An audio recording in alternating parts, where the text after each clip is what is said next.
Warframe tier lists. You love them because you love hate watching anything that shits on your main. It's like crack addiction.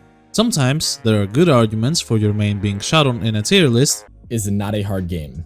Not dying is not hard. So yeah, sure, he can level cap super easily, but why do it on him when you could just play a frame that actually has abilities that do something and also not die? Because again, surviving has never been easier. But other times the person creating the tier list has never touched the Warframe and does not want to bother. Her best ability is also her worst ability, a gimmick frame that has no reason being in Warframe. If she didn't have the horrible gambling mechanic, better hitbox with her first ability. Warframe tier lists are the epitome of slope content, and well, I haven't really made one ever. With that, the release of Weaver and Oraxia, I think this is a perfect time for a tier list video. So here is my format. My tier list will be divided into 3 parts.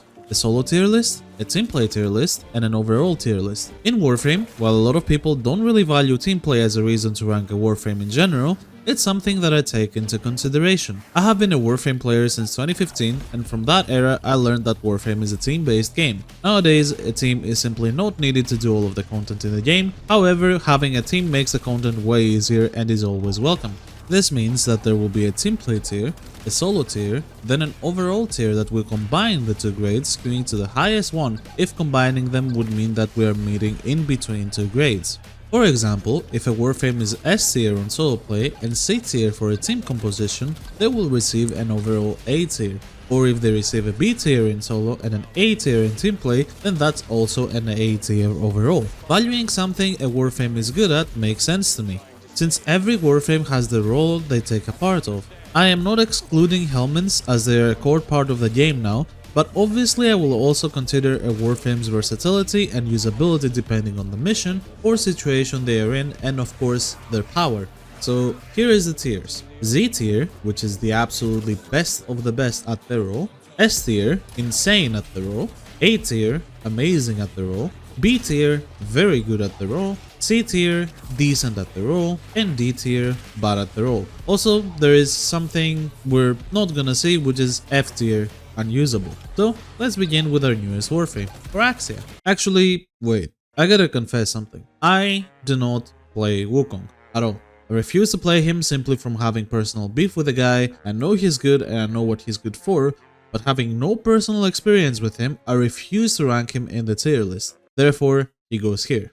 So then, Oraxia, our newest Warframe. This is one of the most fun Warframes released to date in my opinion, and besides fun, she is also extremely strong. Her main focus is around toxin damage, which can be amplified to also deal corrosive with the help of Archon continuity, and every single one of her abilities is really good and plays well into her kit. She has built-in invisibility with her passive by just wall hatching, her small spider link pads can deal crazy damage on their own and attract enemy aggro, and Silken Stride is an insanely broken ability. The mobility is crazy fast, even if a bit hard to learn, and it gives you toxin damage to all your weapons, multiplies your health, and makes enemies explode for even more toxin damage, giving free AoE, priming, and survivability all at once. Also sees an invisible Warframe with built-in status immunity, which is straight up overpowered. No other invisible Warframe has status immunity, and that forces them to take rolling guard just in case a status proc kills them. With Oraxia, you can just focus wholly on her power and get insane value out of all her abilities to do any mission in the game. Easy Z tier for solo. When it comes to team play, Oraxia can still be really good. Her wall hatch mechanic allows her to be a really decent DPS, since it can get to spots inside her missions where the entire tileset is visible and her damage is high enough to let her DPS in a squad. Her 4th ability synergizes well with Wisp, who is meta for the majority of the missions, because it multiplies the health received from Vitality mode, allowing her to reach over 100,000 health very easily and over 1 million health with Nidus and Wisp in the same squad. Her web can be decent at protecting objectives, but there are definitely better CC frames for squad play that do this way better. She is still good enough in a squad, however, to get an A tier for team play, which brings her overall ranking to an S tier. The rest of the Warframes will be in alphabetical order. With his recent rework, Ash has not seen much popularity even if the changes were substantial. He got access to a lot of quality of life buffs to his already existing builds, but his 4th ability Bladestorm got a huge overhaul in its damage calculations. After the changes, Ash went from dealing decent damage with his sword to one-shotting people with the bleed procs to dealing literally hundreds of millions of damage before the actual bleed proc, enough to instantly kill any unit in the entire game. Even if at the end of the day it was not particularly a rework but a list of buffs, the buffs were welcome enough to warrant giving Ashe a fair try instead of other stealth frames. For me, he is still the king of endless missions solo, and getting to level cap with him is ridiculously easy if you know what you're doing. Easy S tier for solo. On the other hand, Ashe does not give much to his team. Sure, there are builds utilizing Smoke Shadow with a ton of range and silence over his tree, making your team invisible and disabling Eximus, but there are way better ways to support your team in this game. C tier for team play. This puts Ashe at an overall A tier. Atlas has also seen really decent buffs similarly to Ashe, but he was already super good before. He is now better and people can appreciate him for what he is. His landslide fists are goated and the range buffs on them were spectacular, increasing the AoE by a lot while also ignoring any line of sight checks with them. The damage is easily enough to one-tap any unit in the game. As long as you have energy, you're chilling, and well, it's not hard to upkeep that. With the Rabble Heap augment, having enough armor causes Atlas's first ability to cost no energy, making upkeeping energy, especially on those high enemy density missions, very easy. Solid S tier for solo.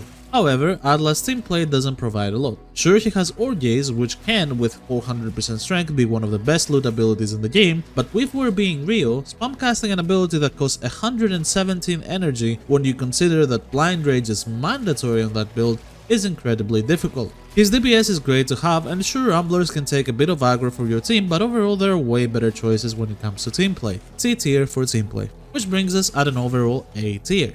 Banshee is an extremely misunderstood warframe, and it's probably the first warframe that people will disagree with me on. This is a support frame that provides a ton of things to her team. Sonar is by far the best damage vulnerability in the game, and since it's recastable and has an augment that lets it spread, you can easily have the entire body of an enemy healed with weak spots. This means that anything and everything will get its damage multiplied by ludicrous amounts. Then there is Silence, which disables special abilities, meaning Eximus abilities that pose the highest threat, especially on those higher levels, such as the Soak Eximus, are completely gone. Same for grabs, knockdowns, dashes, it's quite ridiculous. Banshee in a team environment that can keep her alive through means of shield regen, overguard or invisibility will make the mission a lot faster and the enemies will be made of paper. Z tier for team play on Banshee. However, when it comes to solo play, Banshee still has some viable builds. Taking advantage of utility helmets like Octavia's Resonator or Sevagoth's Gloom can help make missions easier, however they would still not be as strong as most other frames in this list. Equipping the Slive of Paphyla and abusing Silence and Survival Instinct helps a lot in keeping her alive on those higher levels, but it would be way more comfortable to just play another warframe. For this reason, Banshee gets a C tier for solo play, making her overall an A tier warframe. Baruuk is another melee-focused warframe that has a lot more than meets the eye. With many forms of damage reduction and ton of damage in a wide area and even some form of crowd control, Baruuk is one of the strongest melee-focused frames in the entire game. His Desert Wind's incredible red crit potential paired with his over-the-top tankiness makes Baruuk an amazing solo frame, one of the best in the game. Z tier in the solo warframe category. Baruuk's caveat is his team play potential, in that there is not any to begin with. Sure, he can work as a DPS frame very well in a team environment, being buffed by his allies, but your team having to wait for you to stack your restraint and basically do nothing until then is something that will only occur within coordinated squads. That being said, Desolate Hands can still go onto allies, which does disarm enemies and give them damage reduction, albeit slowly instead of all at once, and at a cap of 50%. Still, with much better choices, it's safe to say that Baruuk deserves a D tier for team play, resulting in an A tier in the overall category. Caliban is another recently reworked warframe, from being completely mocked to becoming really strong. He has incredible shield regeneration, one of the best in the game, crazy damage through his abilities, and the unique Tau damage which is only available to him. Tau damage increases the chance an enemy will take a status effect by 10%, increasing to 100% extra chance at max stacks, and lasting for 8 seconds. This paired with Sentient Rat's damage vulnerability makes Caliban an absolute beast paired with status-based weapons. Since all of Caliban's abilities deal Tau damage and proc the status, this gives Caliban a good balance between gunning and using abilities.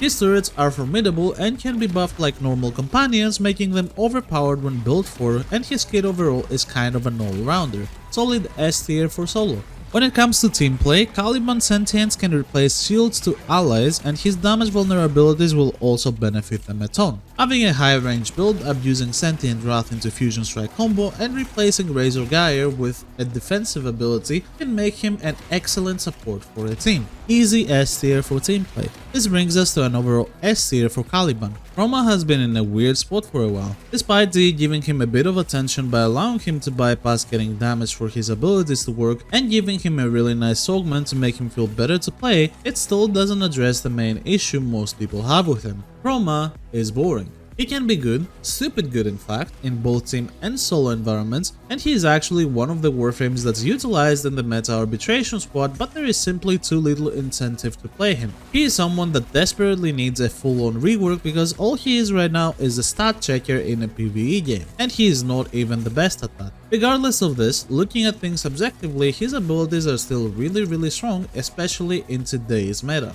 The base damage of Vex armor will become multiplied by things like Flame Explosions and Galvanized Aptitude with some projectile-based weapons. Armor and health tanking, although not very liked, is still a solid way to tank anything below level 1000, and overall he's still a fairly strong warframe. A tier for solo. His teamplay buffing is exceptional, although limited. His best utilization of teamplay is through meta arbitrations and pairing him with a dispensary for the extra ammunition. Sure, he is meta there, but outside of missions where camping is required, he loses his value quite hard. I will give him a B tier for teamplay, giving him an overall A tier. Citrine is one of my favorite warframes in the game. Her kit is a crazy all-rounder, providing damage reduction, health regen, red crits, crowd control, status effect spreading, weapon status chance, and status duration, which is actually quite unique, and all of those things can also be applied to your teammates. She is by far the best health tank support frame, and a team with her and Trinity guarantees that anyone in your team will face tank level cap like it's nothing. Easy Z tier for teamplay. Her solo is still amazing and very versatile, with my only caveat being that she is better when not moving a lot. Giving her an augment that allows the crystal to be carried with you can fix this issue, but until that happens, Citrine will mainly be a solo endurance frame for me. Editing Mowgli here. The new augment for Citrine came out, and it's literally what I wrote in the script. GG. Which makes Citrine an S tier solo frame, meaning Citrine gets our first overall Z tier. Tyro 9 is an interesting one. He's a very beloved frame, and he has a ton of synergies between weapons and his second ability Resupply. The guaranteed procs can scale into things like acid cells, and they scale normally with elemental mods. There are some crazy synergies to be done with this guy, and if you're good at theory crafting and doing weapons platform, you will find something awesome here and potentially a new main. Z tier for solo play. However, Cyte is someone who prefers to run solo than going in a squad. Sure, you can provide your team with a funny elemental ammo, but you will need to hit those headshots to survive. And if someone decides to nuke them up using their abilities, which is very possible nowadays, you're left there doing and providing nothing. He can be useful, but most of the times you prefer someone else. C tier for team play. This puts Cyte at an overall A tier. Dagath is nuts. C is probably the most underappreciated warframe in the entire game. Doom as a status effect has to be one of the craziest damage vulnerabilities in the game, rivaling Sonar's potential. She has free viral priming, automatic Doom on all weapons, 70% invincibility uptime that you can simply play around to pretty much never die, and oh, did I mention Doom? True damage instances that scale with whatever damage instance you have does go pretty hard, I'm not gonna lie. S tier solo warframe. Doom, however, does not work for Dagath's allies sadly, except some very few exceptions, which hurts her teamplay quite a bit. She can, however, prime enemies with viral very easily, slow and armor strip them, which is still somewhat valuable, and she can be a really good DPS. B tier for teamplay. This brings Dagath to an overall A tier. Dante. Man, this guy came out, he was broken, and then he got a massive nerf to his tragedy final verse, and guess what, he's still broken. You can give your team infinite overguard, status damage, and free weapon priming. It's kind of ridiculous how robust of a support he is. He's the guy you're picking if you have nothing good on EDA. Like, oh my god, this loadout is trash. Well, I'll pick everything and just go Dante, my team can now carry me. GG. No question, Z tier for teamplay. His solo potential has recently become way better too, with Secret Encore buffing Noctua indirectly. It became an extremely potent weapon, allowing you to bypass your actual weapons. He gets a 50% modded status chance on his weapons as long as his enemies are scanned on the codex, which if you use the Noctua is bound to happen, and all of the buffs we stated before for teamplay. Honestly, he is great, maybe a bit spammy, but a solid pick for solo, A tier.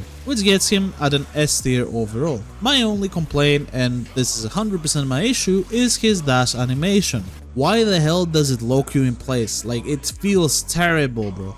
Ember is a warframe I love playing. She has potential for both ability casting and doing weapons platform, and she is good at both. With some recent buffs to her energy cost, she has become a way better warframe and she is overall really fun to play. Her passive is ridiculous and can at times provide over 200% strength to Ember, as it has no cap to the amount of enemies it affects. Her first ability, Augment Fireball Frenzy, provides ludicrous amounts of heat damage, and with heat being the best status effect in the game, inheriting its own damage and having potentially infinite status procs, Ember becomes a menace with the heat-based weapons in her hands. Combine this with her damage reduction, overguard and armor stripping, and you have a powerhouse of a solo frame. Easy S tier for me. Ember's allies can also appreciate some of her buffs. Fireball Frenzy paired with a Roar Subsume can give your team insanely high damage, especially now that Fireball Frenzy does not combine with other elements, and it can just be its own thing. No matter what anyone plays, extra heat damage is always welcome to the team, and Ember having armor strip paired with crowd control is also really valuable. S tier for team play, which gives her an overall S tier.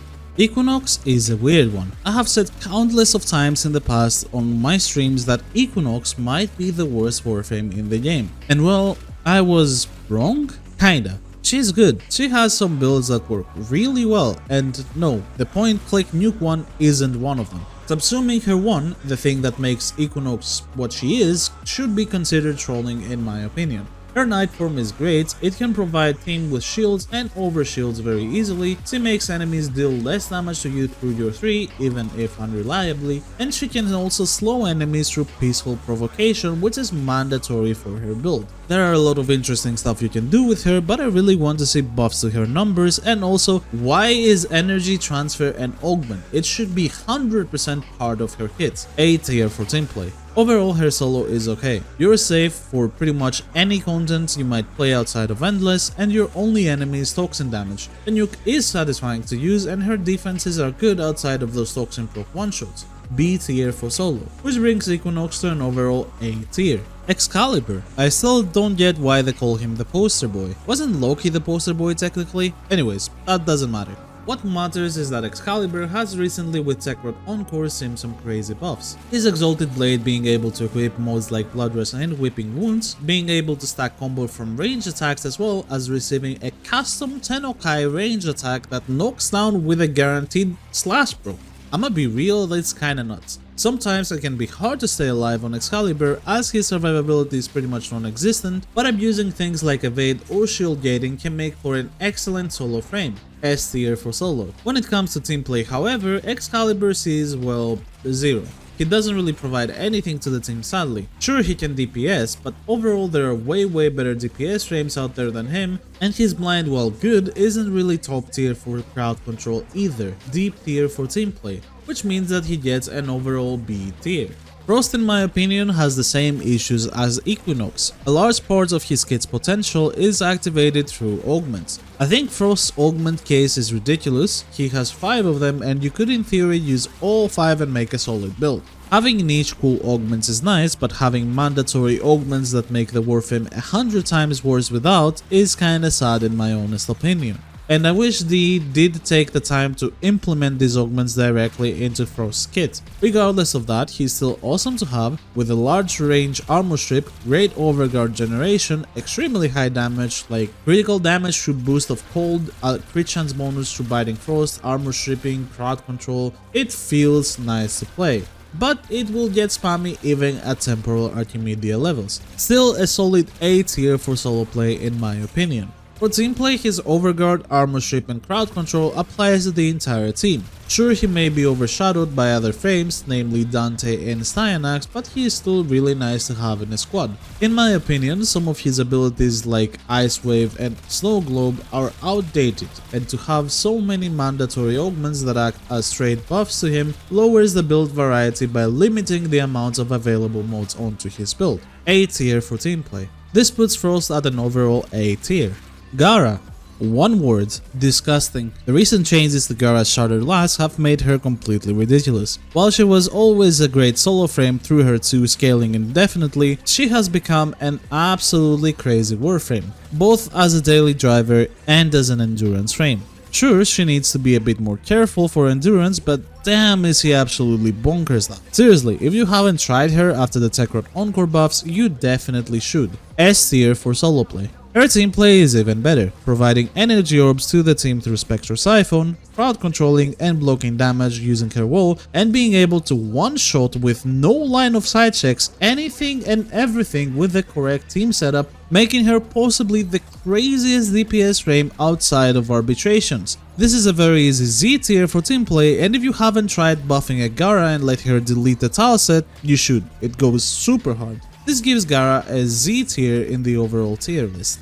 Garuda could have been my main warframe if Wisp did not exist. The Blood Maiden is fun, versatile, and incredibly powerful. She can do it all: tank, deal damage through both weapons and through abilities, and she has infinite scaling. Her first ability steals a percentage of the enemy's maximum health that you can then throw back at the enemy while amplifying its damage to deal a guaranteed bleed proc, dealing the rest of the enemy's health in an AoE as bleed. If that's not enough, her passive is a built-in 100% damage increase that scales better than Roar, and her 4th ability has the craziest debuff in the entire game. It works with line of sight, meaning range doesn't have to be modded for, and it forces bleed procs off of any instance of damage. This ability has at least one synergy with every single warframe in the entire game, and it can create some crazy infinite damage loops even from Garuda herself directly. Not much to be said. Garuda is a warframe that everyone knows is overpowered, but people are not playing enough, and she definitely needs more attention. Z tier for team play, S tier for solo. This brings her to an overall Z tier. Gauss is another incredible warframe. This is one of the few warframes in the game where you can use him without subsuming anything and he will be insane. It's a warframe that can level cap using only 2 mods. Thermal Sander is one of the strongest damage abilities in the game, being able to damage cap with correct builds on Gauss, and Thermal Transfer can also provide any weapon with 3 blast damage, which is an insane status type to proc on your guns, giving them extra AoE. He has innate 100% damage reduction, and it's so funny to me because he does not even need it. When the ability that gives you status immunity and 100% damage reduction is the one that people usually subsume off, it speaks volumes for how insane Gauss is as a solo warframe. Z tier solo.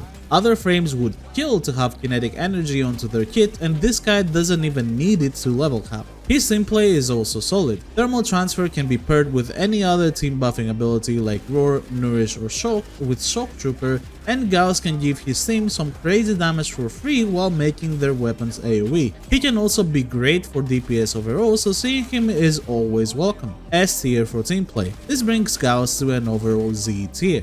Grendel, Gauss's partner in crime. People sometimes forget he exists, and I don't quite blame them because Nourish being a subsume has hurt his popularity quite a bit, but he is still a really good warframe, especially in solo. Grendel is pretty much unkillable, and Gastro, his 4th ability augment, allows for insane room clearing without even using weapons. No energy issues, very fun playstyle, and a very strong warframe to play. S tier for solo. His team play, however, could use a little help. It's the main reason he is not that popular, as his abilities need him to consume his enemies. Sure, he might have the original unnerfed Nourish, but it's not free to cast like the other frames, and outside of that, his other abilities don't do a lot for the team either. C tier for team play. This brings him at an overall A tier. You know, I always thought of Gyre as one of the greatest nuking frames in the game, but I never really played her all that much. I didn't quite enjoy the playstyle, and although the red crits were nice, I found myself getting bored after a while. But then Tekrot Encore releases quite literally the best warframe augment in the game, Conductive Sphere. I have made 2 videos on this augment, I have done 15 level caps with it since its release, and I want to do more because I just wanted to test more and more guns versus level cap targets. It's honestly ridiculous, and the only issue she has is survivability, something that within squad play becomes a known issue. Easy Z tier for team play. Overall, when playing Gyre solo, using Evade or Vazarin is mandatory, and even then it's hard to keep her alive at times. The damage, however, is through the roof, so solid A tier for me even on solo play. This brings Gyre to an overall S tier. Harrow might be the Warframe with the most up and downs throughout his lifetime. He releases somewhat weak, gets insanely buffed and becomes the best Warframe in the game. Then he gets power crept only 2 years after his release, becomes good once again with the helmet system, and now he is again an amazing Warframe. He was never bad, but there were times where you would prefer to pick something else instead of him because of Terrible being hard to stack in a team environment. Nowadays this is a non-issue, and for solo play it was always a non-issue. With Evade pairing on his kit perfectly, Harrow is basically an invisible menace running around and one-tapping anyone with increased critical damage through Arcane Crepuscular, 200% critical chance through Covenant and Lasting Covenant, and crazy fire rate and reload speed through Penance. Oh, and if you have bad aim and struggle to hit headshots, no worries, just stun the enemies with Condemn and take all the time you need. Honestly, his solo potential is crazy and definitely deserves a Z tier. But don't forget, Harrow's main role is a support, and Harrow does provide his team with great energy regeneration, increased critical chance and invulnerability. Whether you pair him with Nourish or not, he is great to have in a squad and red crits are always satisfying. S tier for team play. This brings Harrow to an overall Z tier. Hildryn is in my opinion very underrated. She is honestly kind of unkillable and her damage is well great. With Z finally allowing us to cast Pillage while on Aegis Storm and giving us the Aegis Gale augment, which opens up way more possibilities to nuke with Balefire, there is great potential here. The build variety is kinda lackluster, but overall she is still a decent Warframe. A tier for solo. For team play, Hildryn is still kind of niche, but she does provide Pillage, a great CC ability, and the ability to massively increase your allies' base shields. She is the only Warframe to boost the base seal value of a Warframe, and this results in a unique synergy with Parasitic Armor. Abusing this in a team can make any Warframe health tank even at level cap, and it's a very bizarre interaction that actually works. B tier for team play. This brings Hildryn to an overall A tier. Hydroid is one of the frames that I hadn't played prior to making this video. I took my time to farm him, get him built, ask people who main him what they think of him, and give my own verdict. So far he feels good to play. He has excellent tankiness with Rousing Plunder and excellent damage with Viral Tempest and his passive. Overall he is a Warframe focusing exclusively on corrosive damage, making a Tau corrosive start on him almost mandatory.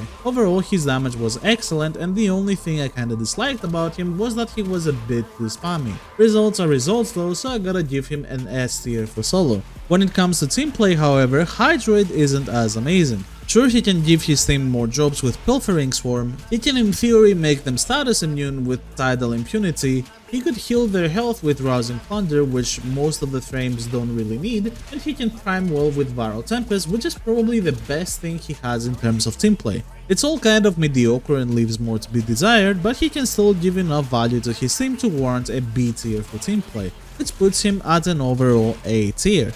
Inaros. Poor guy, honestly. I am sad to say this, but I really tried. I genuinely did try to make Inaros like super good after his rework, and I even revisited him to try again. His tankiness even in base seal path mission is not the greatest, and his armor is laughably bad to warrant a good health tanking build. A boost to his base armor is absolutely needed here, and I am unsure why DE is hesitating to buff this guy at all. His abilities aren't too crazy either outside of Scarab Swarm, and while Scarab Swarm is good, having 3 other abilities that are super mediocre doesn't save him. But worst of all is the passive. If let's say you take Inaros, and suddenly you're left defenseless, and you realize you're going to die for sure, well, you get into his passive automatically and it overrides Last Gasp. Last Gasp is able to scale to level cap very easily with the correct setup and some priming before you press the key, but for Inaros I have to go close enough to kiss them and melee. Seriously, the range is so unbelievably bad that there are instances where I'm physically touching the enemy and my hits aren't registering. It's honestly infuriating, and his solo capabilities are honestly pretty bad because of it. D tier for solo. When it comes to team play, I mean, it's not that different. On team play you can revive him, which makes him playable, but also his Scarab Swarm priming is super good. If you use Scarab Swarm plus Viral Tempest from Hydroid, you can get some insane priming for your team to do more damage. There is at least that, and in my opinion it's enough to give him a C tier for team play, which makes Inaros our first overall C tier Warframe.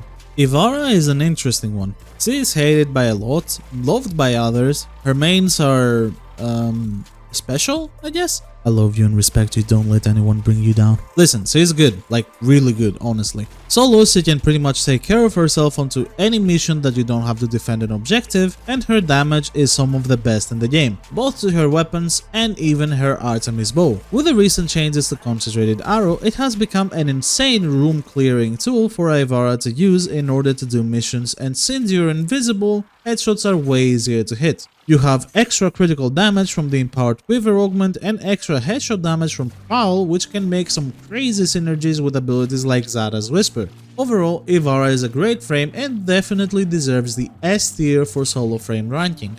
When looking at her team play, she is interesting. She can make allies and defense operatives invisible, she gives her team infinite scale and crit damage, which for survival missions is a godsend, and she can also sleep enemies. It is niche in terms of usage, where she only excels in like 3 mission types when it comes to team play, but she is still insanely good on those 3 mission types. For that reason, I'm giving her an A tier for team play. This brings Ivara to an S tier overall. Jade is one of the most insane supports in the game. Her shield regeneration is some of the best in the game, and she can give damage to her team, she can armor strip and slow, and she can also do free damage vulnerability that scales with strength. To imagine how good she is, a fellow YouTuber that I like watching named IFVTA did a level cap with his operator and only simply abusing Jade's support capabilities, and it worked flawlessly. His damage was ridiculous even against acolytes, and it was honestly quite funny. I think that's enough of a reason to justify me giving her a Z tier for team play.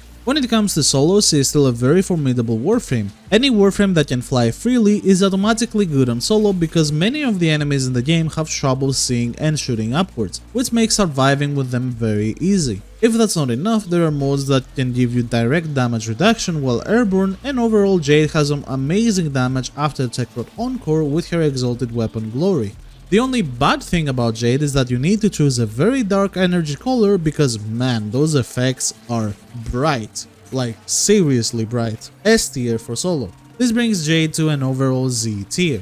Khora is a warframe that got dropped by a lot of people recently with Tekrot Encore and the changes to her whip claw. Although Khora did lose damage, she didn't lose enough damage to not one-tap enemies even at level cap. Sure, the thing making her overpowered right now is melee influence or her whip claw, which a lot of people hate, but melee influence is part of the game. Ignoring it is pointless when judging the power of a warframe. Does that make Khora more boring? Sure. I mean, it feels the exact same to me as before. I see numbers and people die. But the real power of Khora for me is Venari. Because my god, Venari deals so much damage and then Contagious Bolt spreads it infinitely, one-tapping anyone. It's just ridiculous, not gonna lie.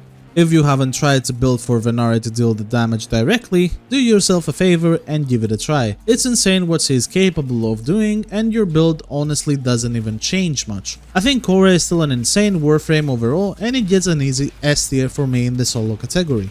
And while her team play is still top tier, her cage is one of the best crowd control abilities in the game and gives her team extra loot, which is very valuable, especially in those survival missions. She can be the main DPS frame for the team, and for a while people were looking for endless survival runs on Steel Path to farm Steel Essence with Khora as the main DPS. She is still amazing at doing that and probably even better since melee influence increased her AoE even more. S tier team play. This brings Khora to an overall S tier. Koumei is one of my favorite warframes and a very weird topic to tackle. A lot of people are divided on this frame, where some people think she is the best in the game and some people think she is the worst. I can safely say that for solo there is not a single warframe in the entire game that surpasses what Koumei can do. The decrees are OP, there is no denying that. The challenges to get the decrees are all ridiculously easy except the headshot one. The headshot challenge is only hard because the other decrees are already killing everyone before you can headshot. It's ridiculous. This warframe has free priming, free crowd control, one of the most overpowered defensive abilities in the game that people will still call bad even if it literally carries Koumei to level cap pretty much on its own, and her damage is by far the best out of any warframe in the game in the long run.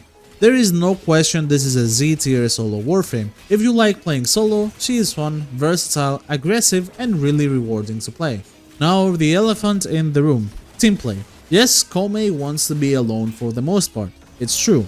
The only thing she does for her team is priming, With her 1 it's not great because there is a limit to how many threats can exist by the ability, meaning recasting it removes the old part of the first ability. Kind of annoying to deal with. So then her 4, it's good.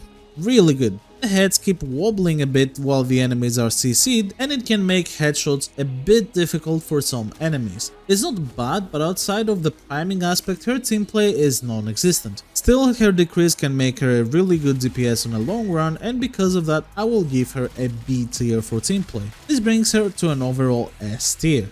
Kullervo is a pretty crazy warframe. He has a very interesting melee playstyle, and he can even opt in to other playstyles in order to DPS. Like doing Collective Curse plus Sniper combo for example. Having the original Wrathful Advance is what makes him popular, the crit chance from this ability can reach upwards of 1000%, and at that point any melee weapon becomes Thanos. With melees being excessively strong right now, this makes his damage some of the highest in the entire game. His defenses, although weird since shield is not present, are also not bad at all. He can reach a high enough overguard to keep him at bay, and even if it breaks, building him as a health tank actually offers decent survivability in order to be able to not rely on his second ability all the time. For solo he is great. Any crowd control ability would make him even better, but as he is right now, he gets an easy S tier for solo.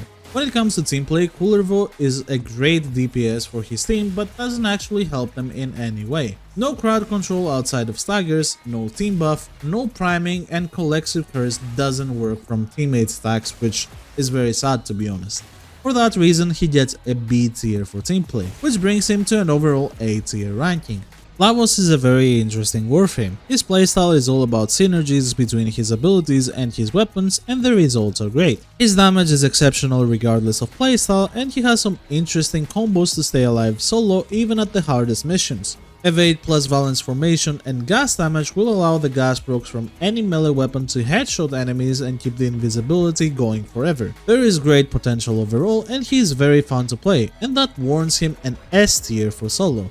His team play, however, is lackluster, in that he doesn't actually have anything going on outside of priming with abilities. Sure, priming is good, but it's not enough to warrant him being picked for most missions. His abilities also sometimes suffer from the terrain of the tileset, namely tilesets with a lot of vertical difference. C tier for team play. This brings Lavos to an overall A tier. Limbo is another one where people are divided on a lot. He used to be my old main where his 2 would still freeze your allies' bullets so they were forced to melee. Good times. But honestly, he is one of the more interesting support warframes. He relies on his team being synergistic and playing around the rift themselves by using abilities that go through the rift like Mesa's Peacemakers or Wisp's Breed Surge. There is genuinely many ways to break the game with him, and multiple Limbos can even synergize with themselves. I'll leave Sci-Fi's Limbo guide in the description, as it's one of the best guides to a single warframe out there if you want to learn how to play him or with him, because I know how horrible it is to play with a bad Limbo in the team or a Limbo who is mainly trolling.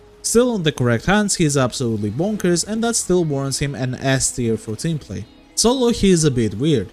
He is definitely not the best when it comes to many fast-paced missions, but he can do pretty much any defensive mission without issue. His only real issue is the one nullifier that takes people out of the rift, but he can be tackled quite easily when using a proper rift torrent build with Breed Surge. He is a very good warframe to learn overall, but will be hard to pick up for many players. A tier for solo. This brings Limbo to an overall S tier.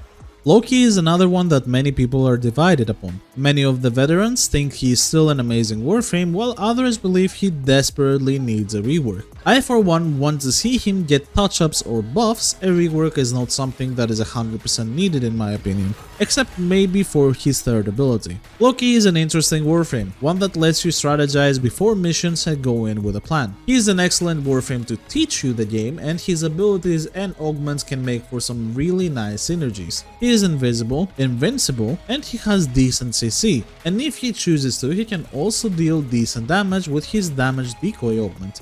Although niche, he is still great for any type of mission and one of the better frames to take to level cap. A tier for solo. His team play is not great on the other hand. Sure, you have Safeguard Switch, which is absolutely amazing for team play, but that's it. I don't think anyone needs enemies to be disarmed at all in order to feel safe. An actual crowd control like a stun or slow would be way more valuable in a team environment. He is not the greatest, and you will be better off picking something else. C tier for team.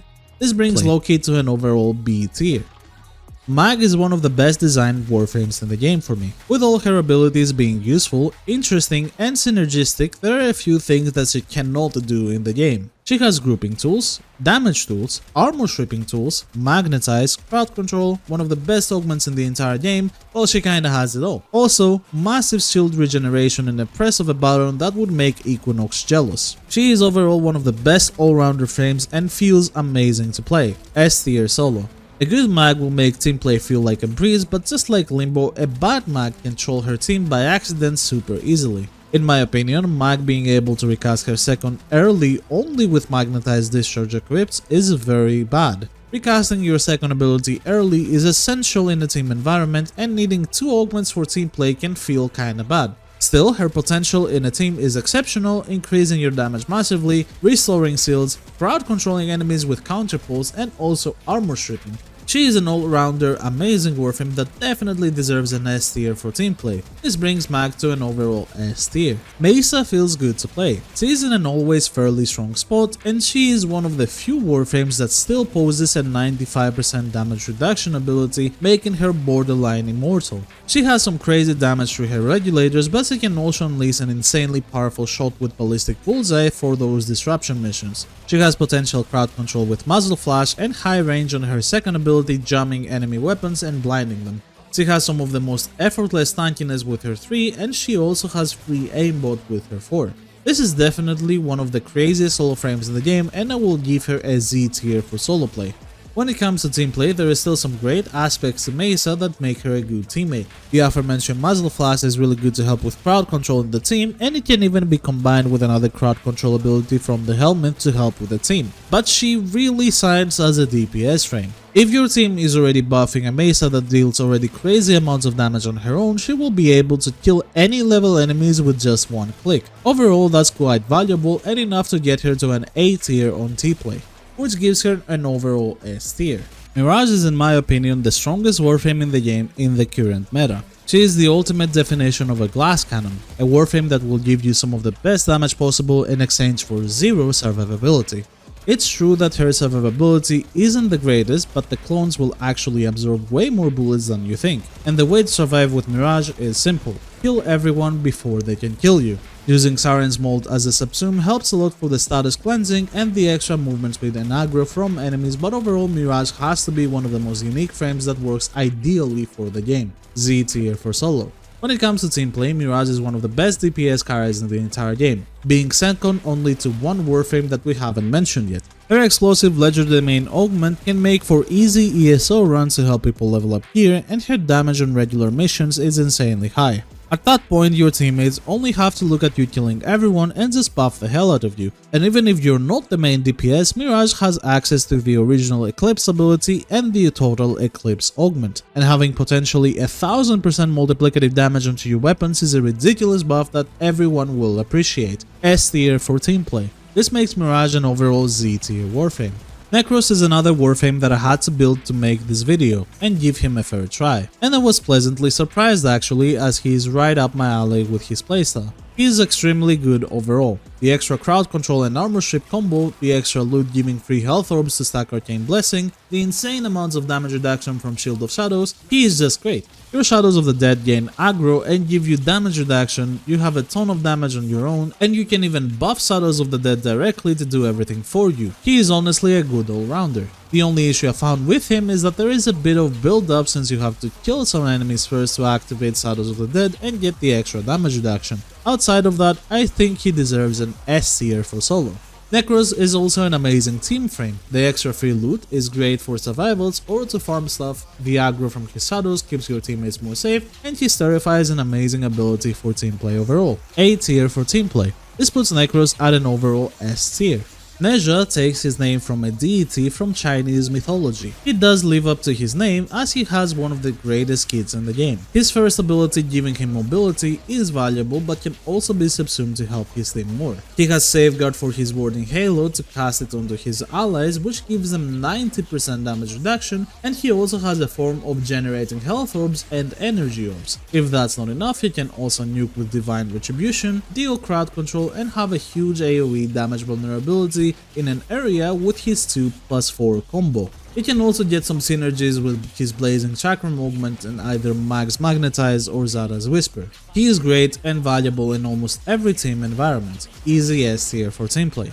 When played solo, he feels kinda similar to Rhino, where he has a damage ability, a defensive ability, a mobility, and a crowd control ability. That crowd control can also be turned into a nuke with a Divine Retribution augment, and it's overall really chill to play him. He's a great warframe to just pick up and play, and the only thing that needs learning is his passive, S tier for solo. This puts Neja on an overall S tier. Nidus is a warframe that people have misunderstood. He is always looked at as the lazy tank that needs to gain a million stacks to become useful and start dealing damage. However, people forget the greatest utilization for Nidus when it comes to playing him, his Parasitic Link. This is possibly the greatest support ability in the entire game. Why? Well, it increases the ability strength of whatever ally you're linked with multiplicatively. Well, now think of all the support abilities that can get to ludicrous levels with high strengths. You want to have 1 million overguard from your Dante? You can do that. How about 20,000 health from your Wisp? Yeah, you can do that. And also 20,000% fire rate, which is overall way too overkill, so maybe don't do that.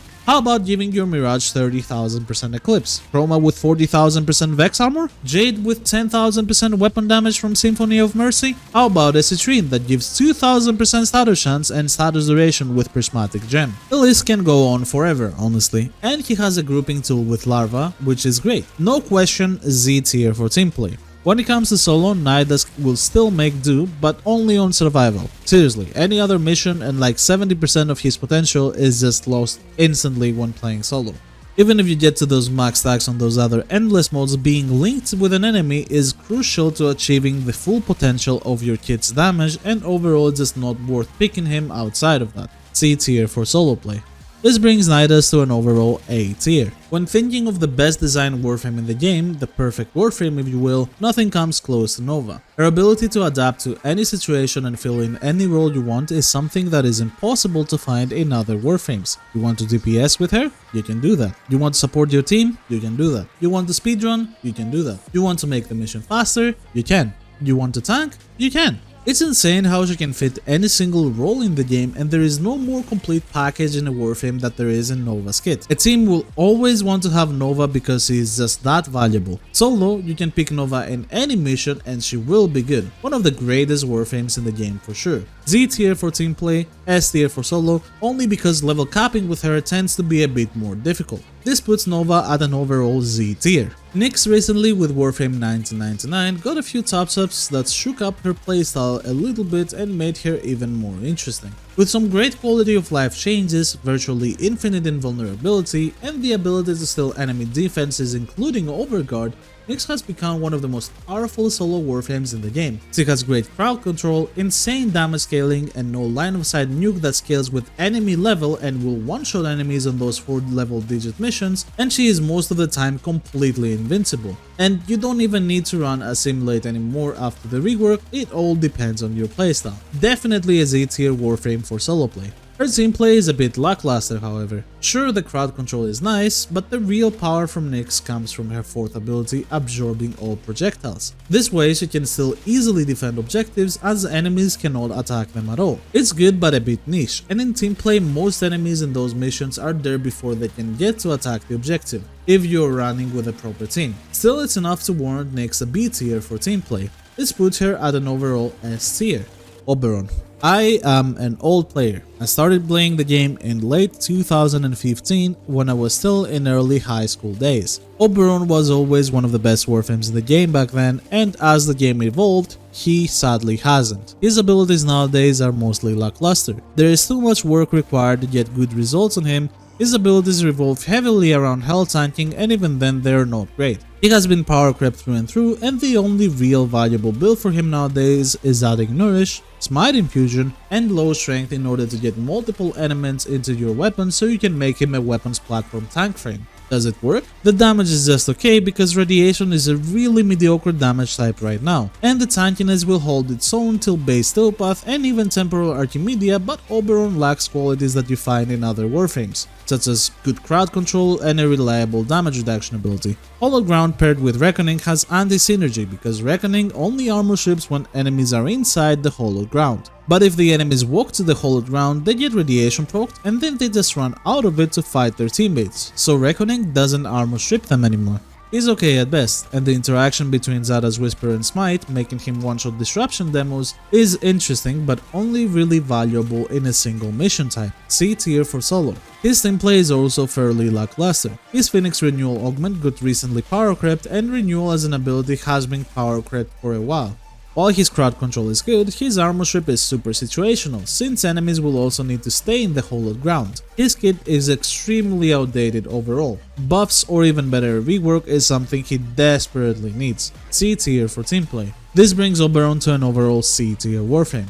Octavia is a Warframe I don't like playing for the simple fact that she is boring. While that might be true, it's really hard to ignore how good she is as a Warframe. She can make her team invisible, be it DPS frame, crowd control, increase their speed, their armor, their multi-shot, their melee damage, and give her team even more damage. This is all quite insane, and it's mainly at the cost of you having to play around her. It's honestly very powerful, but there are some downsides when it comes to deleting enemy AI and making everyone invisible, which breaks certain missions, rendering them incompletable. For that reason, she is getting an S tier for team play. Her solo is good, but it suffers from the same issue as her team play. Sure, she's still amazing, but certain missions become harder due to the sheer nature of enemy AI getting lost due to her CC and invisibility. She is a very weird Warframe, and I personally think she needs a rework to be more interesting. While the Manda Chord is a huge success as a tool in my opinion, and people have made countless of songs in it, none of her abilities are interactive. You just press all your abilities and things happen, which is super unintuitive, and it's evident of her peak rate slowly dropping over the years constantly. A tier for solo. This puts her at an S tier overall Warframe. Protea is a fantastic multi-tool Warframe. She is versatile, powerful, and fun to play. Her abilities are all incredibly useful and they can deal insane damage and kill on their own, while the first ability can keep Protea safe with crazy shield regeneration and shield gating.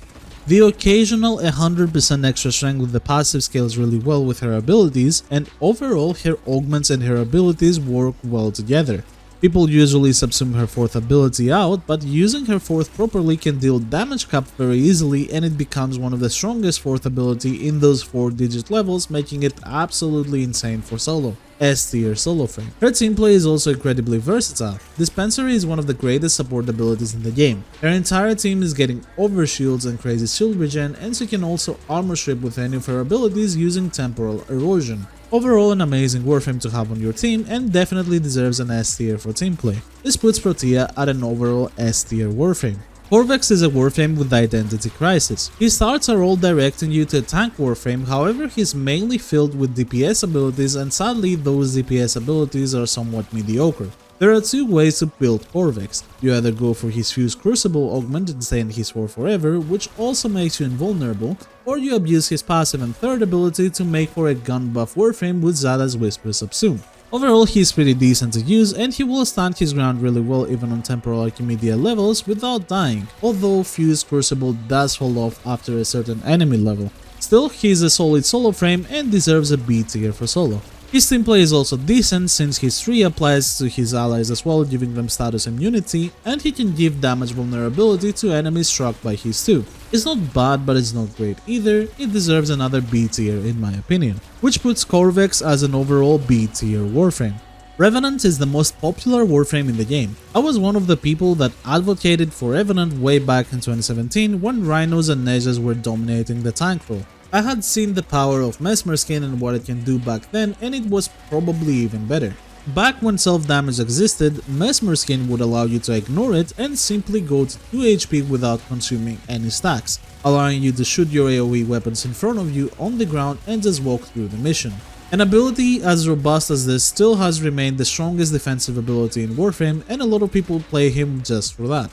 And that is fine, but Revenant also has an ability that gives him the ability to remove aggro from him and his team, an ability that deals more than 200% of the enemy's maximum health as damage, while also being able to use it during an ability that changes its damage type depending on enemy defenses. He is overall one of the best solo Warframes in the game and definitely deserves a Z tier for solo.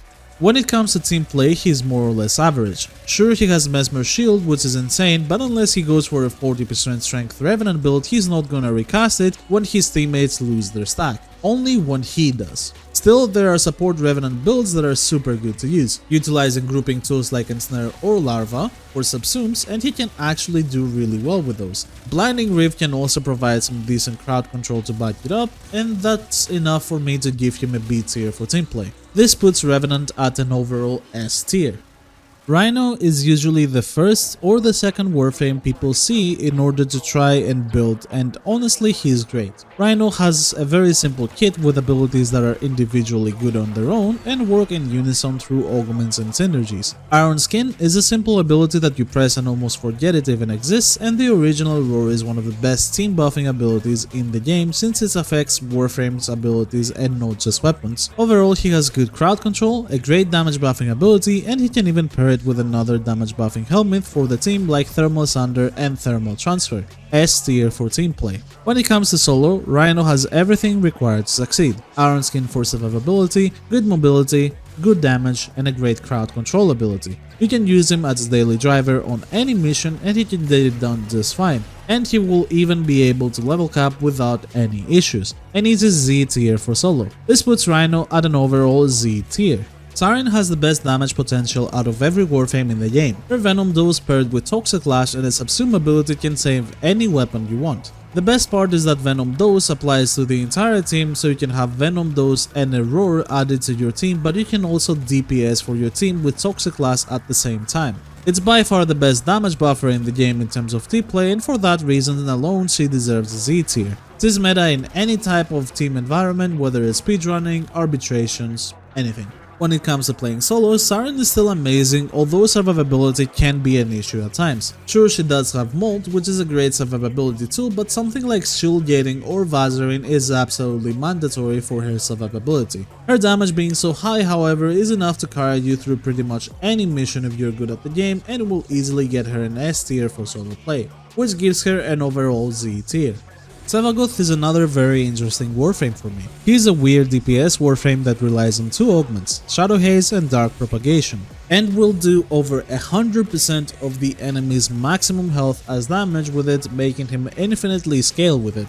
That's really good, but it's also kinda the only thing that he has. Sure, Gloom is a decent crowd control ability, but his energy consumption is already so high due to the spamming of Reap that you kinda want it to be off most of the time. Then there is the fourth ability, which I even tried building for after Tekrot Encore to make it viable, and it's honestly not bad. But for some reason, combo duration has to be built on it directly. The Shadow Claws do not benefit from combo duration from Sevagoth's weapon primary and secondary dexterity, and therefore will lose its stacks with any build that doesn't use Naramon. Most people even subsume it out for Roar to make the one-shot of Reap plus Soul combo more consistent. Outside of that, his passive is slightly weaker last cast and he just feels incomplete. B tier for solo. For team play, his combo of Reap and Soul can actually be quite good, and Reap can add a ton of critical chance and damage vulnerability, making enemies one-shottable. With squads being able to generate energy for him and buff him directly, Sevagoth becomes a really strong DPS warframe in squad play, and his Gloom actually becomes more manageable and useful to the team. S tier for team play. This brings Sevagoth to an overall A tier. Styanax rivals Dante for the best support warframe. He has a grouping ability, shield regeneration, energy regeneration, armor stripping, and overguard generation. His damage is also quite good and the slash procs stick for a lot. In a team environment, having him is a literal blessing, and a Styanax with Nourish means you are permanently on full energy, shields, and overguard. He's a Z tier for team play. For solo, he is still very solid. His damage is enough to take care of any enemy even in Temporal Archimedia, and his survivability due to the buffs he provides is through the roof. He only really lacks a type of crowd control for those defense style missions. Overall, he is better in a team environment, but he is still good enough to receive an A tier. This brings Styanax to an overall S tier warframe. Temple is the second newest warframe that came out in Tekrot Encore. Temple's damage skyrockets, especially when they pair their guitar with Lizzie in the mix. Lizzie as an exalted weapon is completely bonkers and feels like an easy Wraith on steroids. Pairing that with Temple's 750% hit damage from their third ability, Reaper's Wail, and just look at all the enemies disappear. Temple's only caveat for me is the lack of great survivability. While sure Reaper's Wail is decent, it's something that will need to be spammed in those higher levels and it becomes quite difficult to manage for them. Their damage, however, still warrants a very solid S tier for solo. Temple in a team shares their 750% hit damage with their team, which, just like Ember's, does not combine with any other elements. They also have their overdrive ability to help with damage vulnerability onto beefier targets, but they don't have any defensive ability for their team. The buff isn't as great as Ember's either because Temple cannot equip Roar without replacing Reaper's Wail, B tier for team play, which brings Temple to an overall A tier. Titania is a bizarre warframe. All of her abilities look mediocre and she mainly has passives that just give small buffs to her and her allies. None of them are particularly bad, but none of them are great either. Status immunity is nice, then Tribute gives 50% damage redirection, 50% accuracy reduction of her enemies, 75% increased damage, 50% increased health and armor for companions, and a small 25% slow to enemies that are nearby. Casting Tribute onto an enemy also reduces the damage by 25%, and all of these sound interesting, but they do not have any scaling at all. None of them. It's just a flat buff. Sure, they're good to have in a team, and Razor Wing, Titania's bread and butter DPS, is bonkers, but they are not being felt that much in the team. Still, all these buffs are good enough to warrant a B tier for Titania in team play. Solo, however, is where it's at. Titania is a selfish warframe. She is the most agile warframe in the game, able to clear missions within 30 seconds, has crazy damage, and is pretty much unkillable. With tribute buffs, the extra evasion from Razor Wing, all the damage reduction modifiers while airborne working together, and her Razor Flies taking aggro, and Titania being able to spawn 10 of them with tribute, she starts playing in creative mode. Flying, shooting down death at anyone she looks at with Blast and Zada's Whisper in her build, and basically being untouchable by anything. An easy Z tier for solo. This brings Titania to an overall S tier.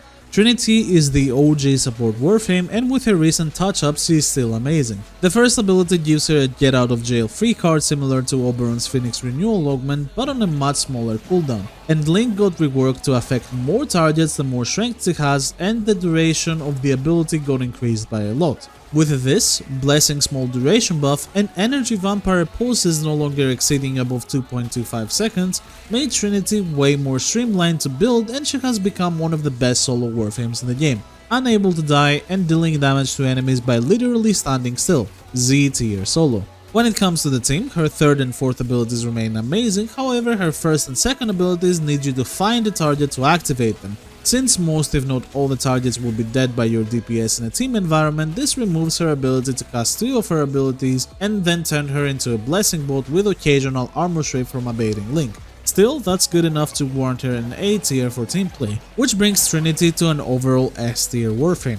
Valkyrie rework is something many players were afraid of after seeing the changes. Finally having the full rework live with all the changes, I can tell you that it's absolutely fire. The amount of damage that it does has skyrocketed, and prolonged paralysis has become even more insane compared to what it used to be. The invulnerability from her Hysteria moved to her passive, and funnily enough you do not even need it. Like, at all, ever. This rework tanks pretty much anything the game may throw at you solo, and the damage can easily reach 9 digits, which is enough to kill any enemy in the game. With extra CC on top of that, this is easily one of the best solo warframes in the game, receiving a Z tier for solo. Her team play saw a huge boost as well. Warcry was an ability that was mostly lackluster for the team, because even if your team had it, losing it at any point would make it non-obtainable again, since Valkyrie is most of the time running internal war. Now with a rework, not only does the ability become easier to give to your team since it scales with affinity range, but if your teammates suddenly lose it by falling off the map or running into a nullifier, they can simply get it back by going close to you.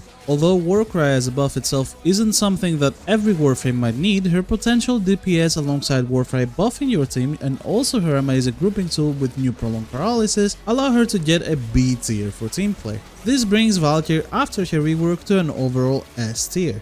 Vauban is another warframe that was meta during 2015, with the only difference is that unlike Oberon, this guy actually evolved as the game did. His abilities stayed mostly relevant, with Bastille giving excellent crowd control and Vortex being the best grouping ability in the game, as it also armor strips. 2 of Vauban's abilities, Fletchet Orb from Mind Layer and Photon Strike, scale with enemy level, meaning they get stronger the longer the mission goes, and at those 4-digit high levels they will hard carry you through the mission. His first ability Tesla can accommodate for another layer of small CC plus energy regen from Archon Stretch, and its Augment Tesla Bank can give Vauban some AoE capabilities to help with his room clearing. but still also gives up to 1000 armor to Vauban and his allies that will be enough on its own for any mission up to Temporal Archimedia, and any form of shield regeneration paired with his crowd control will be enough to get him through those 4-digit high levels.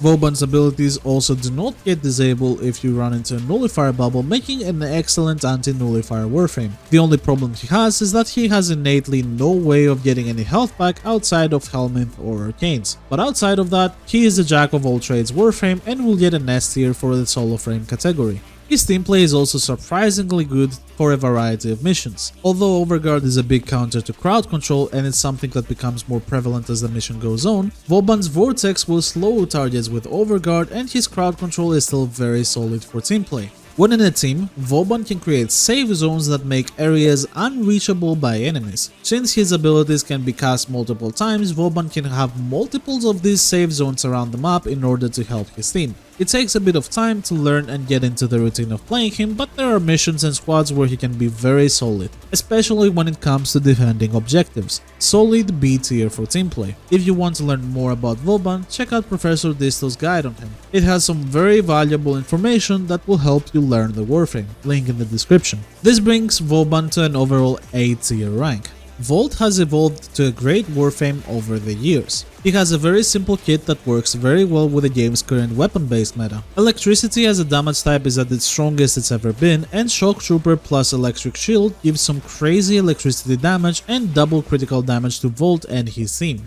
Discharge with its augment capacitance can work as a great AoE crowd control tool, and it can even kill if the enemy level is low enough, but most importantly it provides Volt and his teammates shields and overshields. Speed will also give a reload speed, movement speed and attack speed buff on top of that, which buffs your team regardless of their playstyle. Overall, one of the best supports out there as it provides great damage and utility, and it definitely deserves a Z tier. His solo capabilities are also great, with him being agile, having high damage and being relatively safe. He has free energy generation with Arc on Stretch and he is relatively hard to kill all around. His shields can prove great at protecting stationary objectives, but moving objectives like operatives can be more annoying. Overall, he's an excellent daily driver and definitely deserves an S tier for solo, which brings Volt to an overall Z tier warframe.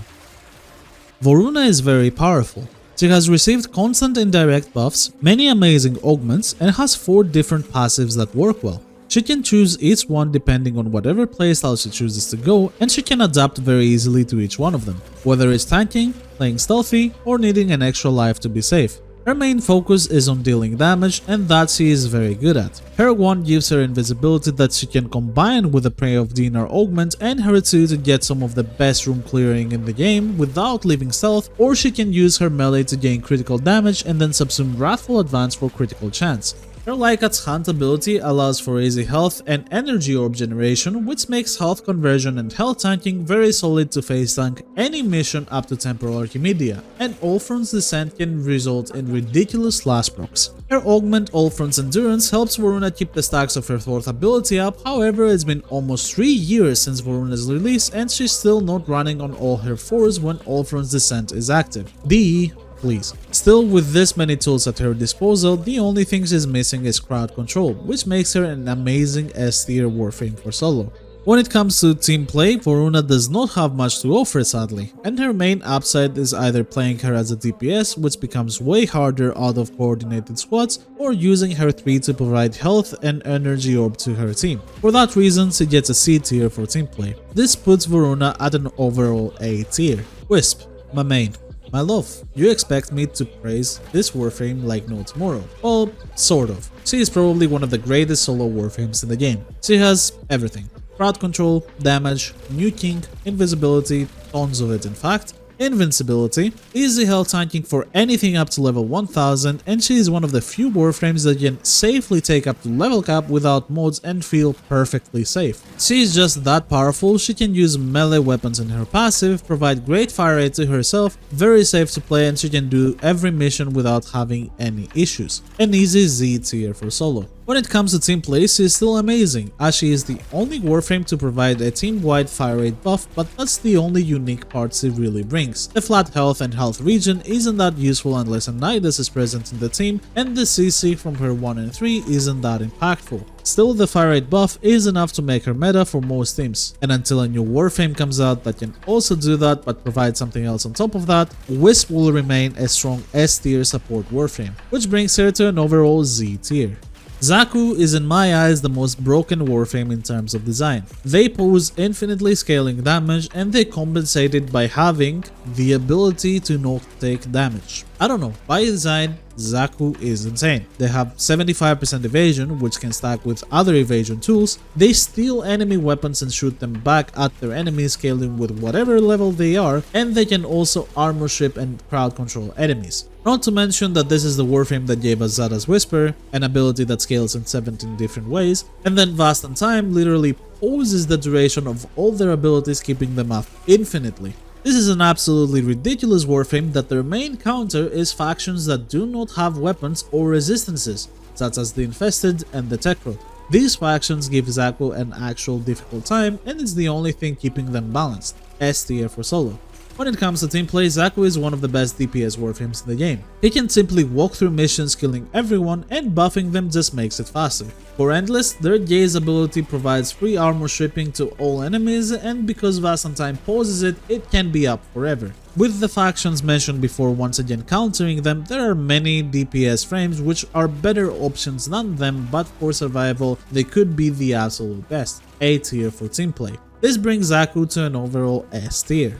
Yareli is our most recent Prime Warframe, and she has been getting a lot more attention from players that were not trying her because they sold her during her release date, which, yes, was terrible. Over the years, Yareli kept getting more and more buffed, and she has reached the point where she is a fantastic Warframe to pick. She has great survivability with Merulina, and Loyal Merulina even allows you to bypass riding her and let her shoot out Sea Snares to enemies. Sea Snares themselves make enemies more vulnerable to damage, and it crowd controls them, and her 4th ability can group enemies and deal massive damage on its final explosion. If you don't have issues with being on Merulina, using secondaries and then Merulina Guardian is one of the best damage steroids in the entire game as an augment, and it will make any secondary weapon overpowered. Combine this with Arcane Pistolier and you have a secondary Gatling gun that doesn't care about enemy levels. Aqua Blades is her only mediocre ability with a limited range, but even this with Surging Blades can help with Yareli playing as a melee frame, pairing it with Roar. Yareli is an excellent solo Warframe that can be good in almost any mission. S tier for solo.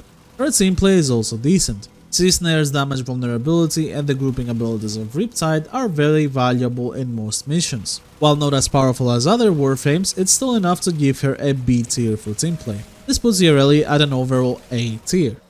Our final Warframe, Zephyr, breaks the game fundamentally. She is the one Warframe that literally plays on creative mode, and it's not even funny. Her Tailwind allows her to be in the air permanently and gain critical chance, while Turbulence makes sure she cannot be hit by anything. Airburst can be combined with the Augment Airburst rounds for an amazing damage increase to secondary weapons, and her Tornadoes are literally broken on multiple levels. Tornadoes can absorb all of your damage and damage types, then they multiply them and multiply the critical damage, then that makes the damage way higher with multiple instances. Funnel Clouds increases those instances even more at the cost of enemies not being CC'd, which usually is not even a problem.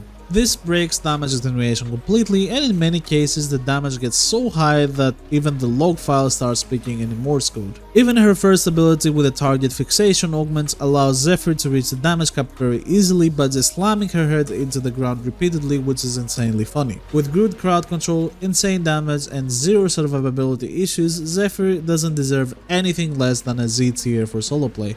For team play is also amazing. Turbulence acts similarly to Absorb, as it destroys enemy bullets before they can reach the target, making her an excellent defense frame. And Tornadoes work with your allies' attacks, allowing anyone in your team to multiply their damage. She has a lot to offer, and she is the best Warframe to pick when dealing with attenuation, which warrants her an easy S tier.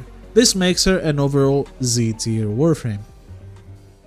Alright, that's the list. I will showcase screenshots of the classic tier list fashion in case you just skip to here, and timestamps are available if you want to skip directly to your main warframe to hear my thoughts on them. Overall, this tier list took me almost a month to create, and I asked a bunch of people who main specific warframes that I have less knowledge of to get their opinion on the matter as well, making this tier list basically a team effort. This video could have been even longer to get more in depth into every warframe, but I tried my best to make the script digestible for the average viewer and not get into the tiny bit of details for every warframe, but only the things that matter the most. If you do want to know more in-depth stuff about Warframe in general, feel free to subscribe and stop by my channel. I already have a lot of videos that can increase your knowledge by a lot, and a lot more videos to come. I also have put a suggested build for every Warframe on the end of the respective segment, so just skip to that point if you need a build for any Warframe.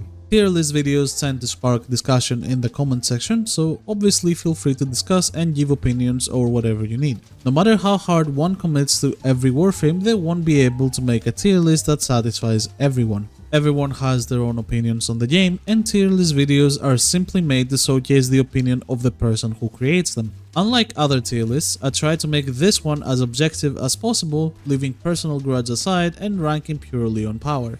And I think it came out great. Be sure to join our Discord if you're a cat thinker. Thank you for watching, and I will see you in the next video.